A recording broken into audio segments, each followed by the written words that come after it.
د نن ورځې 14 تر ټولو ډیر مهم خبرونو لنډیز را سره تر اخره وګورئ. سلامونه او احترامات ګرانو لیدونکو مینوالو د پښتو ټاپ ټي وي یوټیوب چینل څخه نن ورځ د افغانستان لپاره د مهم خبرونو لنډیز. لومړی هم دولت جوړونکي ټاکنیز ټیم د ولسمشر غني په مشرۍ دولت ساز ټیم وایي انتخاباتي کمیسیونونه د کوم ځنډ پرته ابتدایي نتایج اعلان کړي. دوی وایي نور د ابتدایي نتایجو اعلان کې ځنډ د زغملو نه دی. دوهم هم ناټو ویلي دي طالبان له نظامي لارو واک ته نشي رسیدلی.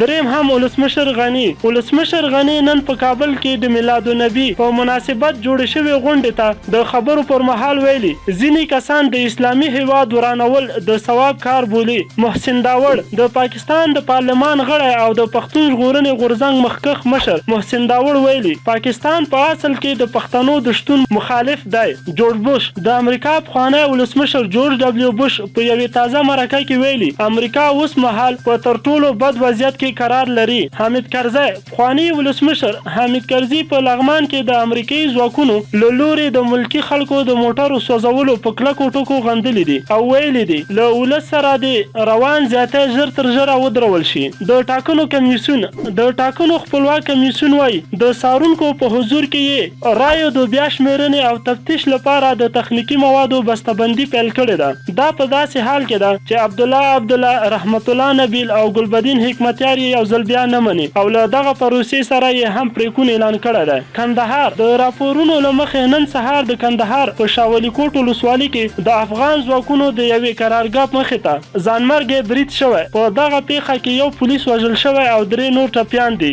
د بهرنیو چارو وزارت د راپورونو له مخې سرچینو رسنیو ته ویلي چې د بهرنیو چارو وزارت بهر ته د یو شمېر ډیپلوماټانو پر تګ بندیز لګولی دی. د پکتیا اوسیدونکي د پکتیا د زازیاریوب ولسوالۍ قومي مشران وایي که حکومت د ملکي تلفاتو مخه ونه نیسي بدې پایلې به ولري. د وردګو اوسیدونکي د میدان وردګو ولایت اوسیدونکي وایي چې له تیرو 18 کلونو را په دې خوا د امنیتي ځواکونو او طالبانو ترمنځ په نښتو کې یې د خپلو کورنیو غړي له لاسه ورکړي او له تاوتریخوالي ستړي شوي دي. دوی له ښکېلو خواو د صلحې غوښتنه وکړه.